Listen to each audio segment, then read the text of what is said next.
लेकिन एक बात क्लियर है और वो ये कि ट्रंप पर किसी को भरोसा नहीं, इसीलिए कि सब अपनी अपनी तैयारी करने में जुटे हैं और सबको भी इस बात का एहसास है ट्रंप के ट्रैक रिकॉर्ड को देखते हुए कि वो कब क्या बोलकर जाएंगे अंदाजा नहीं। इसलिए बेहतर है अपनी तैयारी खुद करें और तैयारी भारत भी कर रहा है, क्योंकि जब से ईरान युद्ध शुरू हुआ तब से भारत के सामने भी बहुत बड़ा चैलेंज आ चुका है। बड़ी मात्रा में भारत का तेल गैस उस रास्ते से आता है जो रास्ता युद्ध की वजह से 24 दिन से बंद पड़ा हुआ है और जाहिर सी बात है कि अगर युद्ध चलता रहता है तो आगे ये चैलेंज बढ़ता चला जाएगा, स्थितियां मुश्किल भरी होती जाएंगी और इसी का जिक्र प्रधानमंत्री मोदी आज संसद में कर रहे हैं।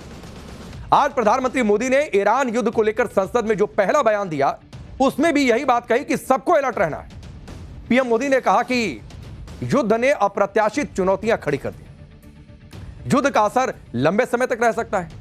संकेत था कि अगर लड़ाई आगे खिंची तो ये परेशानियां बढ़ती चली जाएंगी। कोरोना काल के दौरान आने वाली चुनौतियां फिर से सामने आ सकती हैं और इसीलिए वैसे ही एकजुटता की जरूरत है जैसे देश ने कोरोना काल में दिखाई। पीएम मोदी ने अप्रत्याशित चुनौतियों की बात की और युद्ध के लॉन्ग टर्म इंपैक्ट का भी जिक्र किया। सुनिए युद्ध को लेकर पीएम मोदी ने क्या क्या कहा और देशवासियों से उन्होंने अपील किया। भारत के सामने भी इस युद्ध ने अप्रत्याशित चुनौतियां खड़ी कर दी हैं। ये चुनौतियां आर्थिक भी हैं, नेशनल सिक्योरिटी से जुड़ी भी हैं और मानवीय भी हैं। युद्धरत और युद्ध से प्रभावित देशों के साथ भारत के व्यापक व्यापारिक रिश्ते हैं। जिस क्षेत्र में युद्ध हो रहा है वो दुनिया के दूसरे देशों के साथ हमारे व्यापार का भी एक महत्वपूर्ण रास्ता है। विशेष रूप से कच्चे तेल और गैस की हमारी जरूरतों का एक बड़ा हिस्सा यही क्षेत्र पूरा करता है। हमारे लिए ये रीजन एक और कारण से भी अहम है। लगभग 1 करोड़ भारतीय खाड़ी देशों में रहते हैं और वहां काम करते हैं। वहां समंदर में जो कमर्शियल शिप चलते हैं उनमें भारतीय क्रू मेंबर्स की संख्या भी बहुत अधिक है। ऐसे अलग अलग कारणों के चलते भारत की चिंताएं स्वाभाविक रूप से अधिक है। इसलिए ये आवश्यक है कि भारत की संसद से इस संकट को लेकर एक मत और एकजुट आवाज दुनिया में जाए।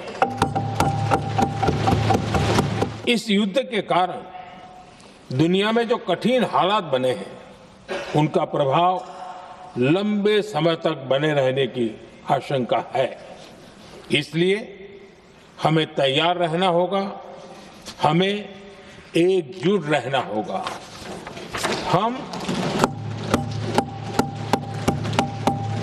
हम कोरोना के समय भी एकजुटता से ऐसी चुनौतियों का सामना कर चुके हैं। अब हमें फिर से उसी तरह तैयार रहने की आवश्यकता है। धीरज के साथ, संयम के साथ, शांत मन से हमें हर चुनौती का मुकाबला करना है और यही हमारी पहचान है, यही हमारी ताकत है। युद्ध को लेकर प्रधानमंत्री मोदी ने अपनी बात कही, सरकार क्या तैयारी कर रही है इसका भी जिक्र किया। प्रधानमंत्री मोदी ने अलर्ट किया क्योंकि आप यह भी समझिए कि भले ही युद्ध आज खत्म हो जाए लेकिन युद्ध का जो असर है वो लंबे वक्त तक रहने वाला है। ऐसा इसलिए क्योंकि जहां से भारत को तेल गैस आता है वहां पर पावर प्लांट सब कुछ बंद है। जो प्लांट है जहां से प्रोडक्शन होता है वो बंद है। कई प्लांटों पर हमले हो चुके हैं, प्रोडक्शन ठप पड़ा हुआ है।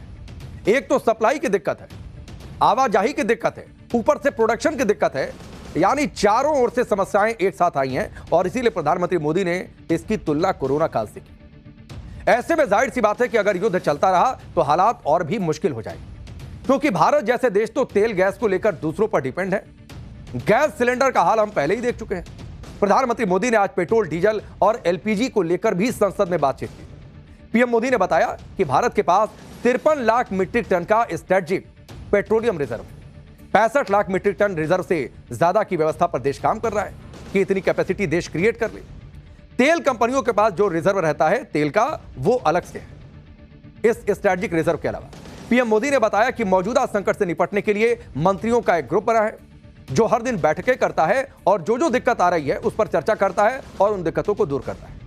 इसके अलावा पीएम मोदी ने बताया कि सरकार अलग अलग एनर्जी सप्लायर देशों के बीच संपर्क में है और जहां से जितना संभव है वो इंपोर्ट किया जा रहा है ताकि देश में सामान्य स्थिति बनी रहे। अब युद्ध की वजह से जो संकट आया है उसमें भारत की तैयारी क्या है, भारत की डिप्लोमेसी क्या है, ये सब बातें पीएम मोदी ने संसद में रखी। लेकिन इंडी गठबंधन को पीएम मोदी का जवाब रास नहीं आया। पहले कह रहे थे कि बोले नहीं, अब बोले तो जवाब रास नहीं आया। इंडी गठबंधन संसद में कह रहा है कि अब चर्चा इस पर होनी चाहिए। सुनिए पीएम मोदी के भाषण पर राहुल गांधी और प्रियंका गांधी वाड्रा क्या कह। जी, उन्होंने कहा और देश को अवगत किया है कि परिस्थितियां क्या हैं। कुछ ज़्यादा नई बात नहीं कही है, लेकिन हमने जो नोटिस दिया है डिस्कशन के लिए, वो डिस्कशन होना चाहिए ताकि हम भी जवाब दे पाए पूरा सबके पक्ष। सुना है मैंने 25 मिनट का भाषण किया। मैं आपको गारंटी कह रहा हूं, लिख के रख लो, पार्लियामेंट हाउस में डिबेट नहीं कर सकते, कॉम्प्रोमाइज हो गए। अब सोचे जहां देश की सरकार व्यस्त है कि अलग अलग जगहों पर कूटनीति के माध्यम से, डिप्लोमेसी के माध्यम से कैसे देश की समस्या का हल निकाला जाए, वहां पर चर्चा नहीं कर सकते हैं, चैलेंज दिया जा रहा है। इस राजनीति के बीच आप ये भी देखिए कि तेल गैस को लेकर तो ग्राउंड पर किल्लत दिखी रही है। इसी दिक्कत को दूर करने के लिए पीएम मोदी कैसे लगातार लगे हुए हैं। शनिवार को प्रधानमंत्री मोदी ने ईरान के राष्ट्रपति मसूद पेजेश्कियान से फिर दूसरी बार बातचीत की। 10 दिनों में ईरान के राष्ट्रपति से पीएम मोदी की यह दूसरी वार्ता है। इससे पहले कल यानी रविवार को पीएम मोदी ने सीसीएस यानी कैबिनेट कमेटी ऑन सिक्योरिटी की मीटिंग की। इस बैठक में युद्ध की वजह से आए संकट से निपटने पर चर्चा हुई। मौजूदा संकट से निपटने के लिए शॉर्ट, मीडियम और लॉन्ग टर्म उपाय क्या हो सकते हैं, इस पर चर्चा हुई और उनको जल्द से जल्द अमल लाने का भी फैसला हुआ। एनर्जी सिक्योरिटी के अलावा भारत के सामने एक और बड़ा चैलेंज है, वो है खाड़ी देशों में रह रहे भारतीयों की सुरक्षा का।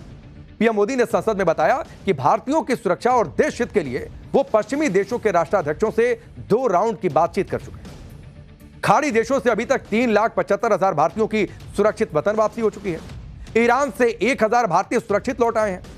संसद में पीएम मोदी ने युद्ध को लेकर भारत का स्टैंड भी क्लियर किया और साफ कह दिया कि ना तो हॉर्मुज बंद होना चाहिए, ना ही कमर्शियल शिप पर किसी तरीके का अटैक होना चाहिए और ना ही एनर्जी इंफ्रास्ट्रक्चर को टारगेट किया जाना चाहिए। सुनिए पीएम मोदी ने क्या कुछ। कमर्शियल जहाजों पर हमला और हॉर्मुज ट्रेड जैसे अंतर्राष्ट्रीय जलमार्ग में रुकावट अस्वीकार्य है। भारत डिप्लोमेसी के जरिए युद्ध के इस माहौल में भी भारतीय जहाजों के सुरक्षित आवागमन के लिए निरंतर प्रयास कर रहा है। अध्यक्ष महोदय, भारत हमेशा से ही मानवता के हित में और शांति के पक्ष में अपनी आवाज उठाता रहा है। मैं फिर कहूंगा कि बातचीत और कूटनीति ही इस समस्या का समाधान है। हमारे हर प्रयास तनाव को कम करने, इस संघर्ष को समाप्त करने के लिए है। चलिए, तो संकट की बातचीत हुई, तैयारियों की बातचीत हुई। अब एक राहत की खबर भी आपको देता हूं। 2 भारतीय जहाज हॉर्मुज स्ट्रेट को पार करके भारत की तरफ बढ़ रहे हैं। ये दोनों बड़े जहाज हैं जो एलपीजी लेकर भारत आ रहे हैं और जाहिर सी बात है इस संकट के काल में यह राहत की खबर है। एक जहाज का नाम है जगबसंत तो दूसरे जहाज का नाम है पाइन गैस। खास बात यह है कि ईरान इन जहाजों को हॉर्मुज स्ट्रेट के लारक केशम चैनल से निकाल रहा है। एक और बात महत्वपूर्ण है कि इस रास्ते से ईरान उन्हीं देशों के जहाजों को निकाल रहा है जो उसके मित्र देश है। तो जो लोग कह रहे थे कि ईरान से तो हमने दुश्मनी पाल ली, इजराइल के पक्ष में जाकर खड़े हो गए, उन्हें यह फैक्ट ध्यान से देखना चाहिए कि उस रास्ते से भारत के जहाज निकल रहे हैं जहां से सिर्फ ईरान के मित्र देशों के जहाज निकल रहे हैं। हॉर्मुज स्ट्रेट में ईरान के 2 छोटे छोटे द्वीप लारक और केशम है। इन दोनों द्वीपों के बीच में एक सकरा रास्ता है, इसीलिए इस चैनल को लारक केशम गैप कहा जाता है। दावा है कि ईरान ने पहले शिप की ऑनरशिप और कार्गो को लेकर जांच पड़ताल की, यह सुनिश्चित किया कि यह शिप अमेरिका का नहीं है, उसके बाद ही जाने दिया। सरकार पूरी कोशिश भी कर रही है कि बाहर से तेल गैस की सप्लाई होती रहे, क्योंकि हालात बहुत मुश्किल भरे हैं। ग्राउंड पर दिक्कतें दिखाई दे रही हैं। मुंबई में फिर से सिलेंडर की लंबी लाइनें दिखी, ये तस्वीरें आपके सामने हैं। दरअसल केंद्र सरकार ने 5 किलो वाला सिलेंडर प्राथमिकता के आधार पर श्रमिकों को उपलब्ध कराने का निर्देश दिया है, जिसके बाद से एक बार फिर से गैस एजेंसियों पर लंबी लंबी कतारें दिख रही हैं। लोग अपना छोटा सिलेंडर लेकर पहुंच गए हैं। मुंबई के गोरेगांव में लोग 5-5 किलो का सिलेंडर भरवाने के लिए लाइन में खड़े दिखाई दिए। मुंबई से हमारे सहयोगी अतुल की इस ग्राउंड रिपोर्ट को आप देखिए। 8 बजे से हैं। क्या बोला गया? क्या जो है गैस सिलेंडर पहली बार लेकर आए हैं कि इससे पहले भी लेकर आए थे? 3 दिन लेके आए। भाई साहब, आप कितने देर से खड़े हैं? हम भी सर 8 बजे से आए हैं। 8 बजे से हैं? हाँ, अच्छा। सुबह के नाश्ता किया, अभी खाना भी कुछ नहीं खाया। गैस के चक्कर में यहाँ पे लगाए हुए हैं लाइन जी, लेकिन कुछ संभावना दिखाई नहीं दे रही। कितने देर से खड़ी हैं? 9 बजे से। सुबह 9 बजे से? हाँ। तो क्या 5 लीटर का बाटला लेकर आएंगे? बड़ा वाला है? नहीं, 5 लीटर का। 5 लीटर वाला हाँ। है। ये देखिए, सब लोग अपने अपने सिलेंडर पे बैठे। भाई कितने बजे, कब से बैठे हैं आप? सुबह 10 बजे से आया हम। थोड़ा सा खड़े हो जाइए। 8 बजे। बोलो। 8 बजे से हैं? अच्छा, तो कहाँ पे रहते हैं आप? संतोष नगर में रहते हैं। तो पहली बार आए हैं सिलेंडर के लिए लाइन लगाए? पहली बार आया। अभी छोटे बच्चे हैं, दूध गर्म करने को लगता है, पानी गर्म करने को लगता है। कितना दिन किस पे जलाएंगे चूल्हा, किस पे खाना बनाएंगे हम लोग? कितने दिनों से दिक्कत आ रही है? अरे कम से कम हो गया 15-20 दिन से बहुत दिक्कत आ रही है हम लोग को। 600 रुपए दिहाड़ी है हम लोग का। 9 बजे से खड़े हैं, यहाँ से खड़े हैं, सामने दीजिए कैमरा। यहाँ से खड़े, अभी तक कुछ नहीं होने वाला हम लोग का। 15 रोज से दुकान में कितना खाएंगे बड़ा पाव सर? कितना दिन से कर रहे हैं? 15 रोज से हम लोग दुकान से खा रहे हैं। बड़ा पाव दो 15 रुपए में दे रहा, 20 रुपए 25 रुपए में देने लगा। 400 रुपए डेली का है। डेली का 600 कमाते हैं, 400 चल जाता है खाने में। पहली बार जिंदगी में पहली बार आया हूँ। सुबह से आकर खड़ा हूँ, अभी तक ऑटो चलाता हूँ। ये कभी ऐसा नहीं हुआ है, लेकिन जब से शासन प्रशासन कोई ध्यान नहीं दे रहा सर। हम लोग गरीब आदमी मरे, बिल्डिंगों में कोई प्रॉब्लम नहीं है। 13 दिन हो गया है। भला भी जाके पूछो, इंक्वायरी करो क्या है क्या नहीं। 13 दिन होगा बुकिंग करके 13 दिन हो गया। हाँ, बाटले में से कोई अपडेट नहीं आया कि सिलेंडर कुछ भी नहीं आया। अभी उसके लिए पहली बार सुबह में आया था, पाप लेकर देखो क्या है क्या नहीं। अब मोबाइल में तो बुकिंग होता है, अब उसमें मैसेज सब उसको दिखाया। OTP आया आपको? OTP नहीं आया। नहीं आया। तो ये छोटे सिलेंडर भरवाने की दिक्कत आपने मुंबई के गोरेगांव की देखी। LPG को लेकर किल्लत कई दिनों से चल रही है। अब एक और तस्वीर देखने को मिली। गुजरात में कुछ जगहों पर पेट्रोल पंप में दिक्कतों की रिपोर्ट आई। अहमदाबाद में रस्सी बांधकर कुछ पेट्रोल पंप में गाड़ियों की एंट्री रोकनी पड़ी, क्योंकि पेट्रोल था नहीं। गाड़ियां घुसे जा रही थी पेट्रोल पंप में। जानकारी के मुताबिक पेट्रोल पंपों पर डीजल का पर्याप्त स्टॉक मौजूद है, लेकिन पेट्रोल का स्टॉक खत्म हो गया। पेट्रोल पंप मालिकों का कहना है कि फंडिंग और सप्लाई कारणों से उन्हें पेट्रोल पंप बंद करना पड़ा है। अहमदाबाद से हमारी ये ग्राउंड रिपोर्ट आप देखिए। अहमदाबाद में आप देख सकते हो कि लोग यहाँ पर आ रहे हैं और आके बिना पेट्रोल के ही वापस जा रहे हैं, क्योंकि यहाँ पर LPG पंप पे रस्सी लगाई हुई है। अब अहमदाबाद के बाद आपको गुजरात के राजकोट का हाल दिखाते हैं। यहां पर नायरा कंपनी के पेट्रोल पंप मुश्किल दौर से गुजर रहे हैं। राजकोट शहर में नायरा के 19 पेट्रोल पंप हैं, जिनमें से 6 पेट्रोल पंप बंद हो गए। पेट्रोल पंप मालिकों ने कहा कि युद्ध से पहले उन्हें कंपनी से तेल की सप्लाई डेली मिला करती थी, लेकिन अब 5 से 10 दिन में तेल के टैंकर आते हैं। इस वजह से पेट्रोल पंप बंद करने पड़े। सुनिए आप। ये अभी तो क्या है कि जो युद्ध चल रहा है वो हिसाब से अभी कंपनी में से माल शॉर्टेज है सप्लाई में, उसमें क्या टाइम से माल नहीं आता है। जो दूसरे दिन मेरी गाड़ी भरती थी उसके बदले अभी 4-4, 5-5 दिन पे भरती है, और मेरा इतना सेलिंग है कि जो मेरे को एक गाड़ी 1.5 दिन नहीं चलती है। तो गुजरात के कुछ शहरों में कुछ सीमित पेट्रोल पंप पर दिक्कत की खबरें हैं, और ऐसा हर जगह नहीं है। ऐसा नहीं कि हर जगह दिक्कत है। अलग अलग रिपोर्ट्स में यह भी दावा है कि अभी के लिए यह समस्या फिलहाल अस्थायी है, यानी टेम्पररी है। पेट्रोल गैस के अलावा एक और दिक्कत है, वो खाद को लेकर। खाड़ी देशों से भारत खाद भी मंगवाता है। खाद की कमी का सीधा असर किसान पर पड़ेगा, फसलों पर पड़ेगा।